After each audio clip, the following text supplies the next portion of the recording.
com. And, I'm just up in here right now. Just want to thank everybody once again for listening. And I have one of our very prestigious community leaders here, Mr. Roderick Patterson. What's going on, Rod? What's going on? What's going on? Hello, everybody out there. Man. But anyway, Rod, like I said, you're one of our community leaders, and, our kids are very important to us for 2011. And I know you got some pretty cool programs that you got, coming for this year. I've worked with you in years past. Yes. And we've done some pretty great things across the country. Yeah. But, just inform the people exactly who you are and exactly what you do. All right. The name of my organization is called Sounds of Knowledge. And what we do is we go into high school, middle schools, and elementary schools, and we use music to get those kids' attention. And once we got that attention, we hit them with anti-drugs, anti-violence, big now anti-bullying messages. And the program is real powerful. We've actually stopped some kids from committing suicide in the past. That is very serious. Yes, it is. That is very serious. And especially with the bullying going on in the schools right now, and I know that's one of the messages that you're bringing to the community is the anti-bullying message. Oh yes, bullying is big in the urban, more in the rural areas. Should I say the inner city, is violence. I kind of jokingly say, the kids in the inner city would be lucky to be bullied because now they're just killing each other. Now, bullying, when I talk to the kids outside of the cities, okay, I'll tell them, I ask the kids, what do you think bullying is? And right, they'll say hitting, treating people mean, that kind of thing. But I also let them know that words are bullying too. Mm-hmm. And the funny thing about words, a really small kid can say something to a really big kid and hurt their feelings. Right. And a real big kid can hurt a little small kid's feelings. Right. The words levels the playing field. Right. So it could go either way. You can have a small bully or a big bully. Exactly. It's the same. Yeah, bully is a bully. So we use illustrations like that to try to, plant those seeds and let them try to get them to change their behavior. What's the response, from the faculty, the school, faculties at the school, and the kids themselves? Overwhelmingly, it's been positive. I mean, very positive. And I haven't got a bad review yet. Okay. So explain to the people exactly how does it work. What do you exactly do? Okay, well, we do assembly programs. We bring the whole school body into the gym or whatever area that the whole school body can fit in. Okay. And we sit them down and we push play. The show is 45 minutes long, nonstop, and our show is formatted for schools. It's not like we were at the nightclub one night and decided, hey, we want to go into schools. Right. You know that we've been doing this over 10 years. Yes. So, 10 years strong. I mean, millions of kids that, we've done these programs in front of, and I can't say that we have changed lives out there. Yes. For the better.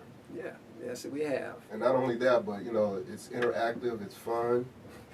Very fun. Sometimes the biggest problem is calming them down. Right. Yeah, but we know how to calm them down, and they have a good time. And they always want us back. We always leave them wanting more. Oh, yeah, always got to leave them wanting more. Tell some of the people, some of the places that you've been with this program. Oh, my God. Florida, Tampa, Florida, St. Petersburg, Florida, Mississippi, Moss Point, Mississippi, Pascagoula, Mobile, Alabama. Mm-hmm. All over Atlanta. All over Atlanta. Yeah. The Boys and Girls Club, big shout out to William Lampley.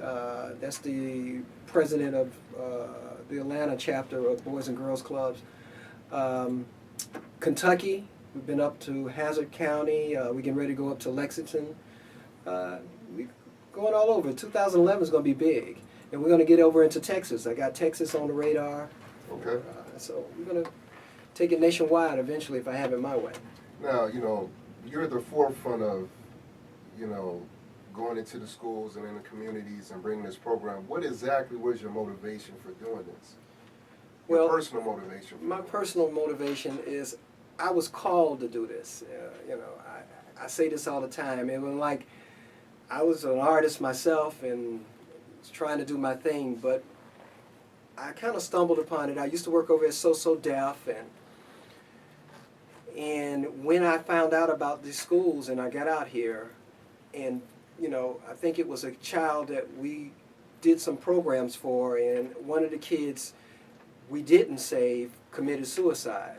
And that was a slap in my face at that point, that I knew that the money and the fame and all that stuff is fun, but you could really impact people's lives and save some lives. And so that one that got away inspired me to, when all my other business partners fell to the side, I'm still carrying the torch to try to keep this going. Right. And I really think it's a need, especially to the urban market, or the black schools, if you will. Okay.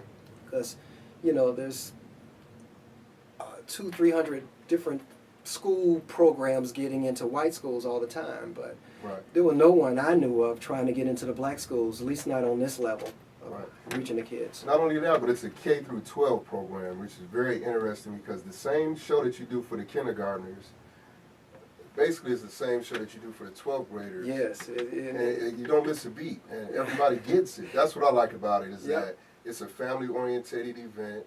Of course it is, it's in the school systems, but it doesn't matter what age you are or what grade you're in, you still can get it Yes. and understand it. Who do you get the most response from as far as the kids go? What grade levels do you think really get into this program? I'm going to have to say I was surprised. The elementary kids get into it a whole lot, but the middle schools, we in our program we play a SpongeBob clip, and we get the kids to, I usually play that for the elementary kids. Okay. In one performance, we were out in Kentucky. I decided to just leave it in because we didn't have enough time to change the format. And all those old kids were bigger than me. I'm like 5'10". They're like 6 foot. All these kids singing SpongeBob SquarePants. Really? And that made me realize that, they may look old, but they're still kids. Yeah.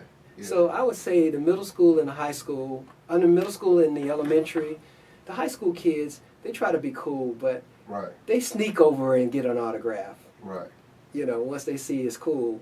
Yeah, they gotta. I guess once you get the popular kids in the high school involved, Yeah. everybody else is gonna follow, of course. But you gotta set your own, pace, and you gotta follow your own lane, I should say. Don't necessarily. If you're a kid out and you're out there listening, this is really geared towards you. Be yourself. Make your own decisions in life. Just be positive about it. Well, that's all you can do. Nobody can beat you being you. Right. Most And definitely. that's one of the things I'm trying to convey to the students. They need to make a path. Don't try to be a follower. Yeah. Most Create definitely. your own path. And what I would love to see is your program not only go national but international as well. Oh yes. Because I think that would be such a uplifting experience, for you, your organization, and the kids themselves. Well, as you know, Strong, the mother company, our parent company is called Demoline.net. Yes. And our slogan is "The world is listening." Yes. And that's always been in the back of my mind, going international with that. I've always said I've had artists reach out from Canada, from Germany, even Australia, asking for me to manage them or to be on these tours. Yeah. Yeah. And the cool thing about this tour is basically, there's no cost for the schools themselves. No. So if we have any faculty members out there listening, please consider, bringing one of our programs into your school because, we have figured out a very unique formula for bringing this to your kids. Yes. And if they want to get in contact with you, Rod, put out your contact information real quick. All right. Contact information, you can go online at www.soundsofknowledge.com. And there's no tricky spelling. It is exactly that. All one word, soundsofknowledge.com. Or you can give a call over at 404-399-3366. Leave a voicemail, and someone will return your call. Well, hey, Rod, we appreciate you stopping by. You always got a home here at WATB. Thank you, sir. Always. Please keep us posted on your further events while you're out on tour. You can always give us a call. And if you have any questions for Rod or myself, please give us a call at any time. Like I said, once again, Rod, thank you for coming out. Thank you, thank you. People, you want to find out more about Rod, just check him out on the internet, soundsofknowledge.com. And he's also got some pretty cool videos on YouTube and some other places where, you know, you can check him out. Just Google him. Just Sounds Google of it. Knowledge, man. Just Google him, baby. It's all over the place. But other than that, y'all keep it locked right here for more good music.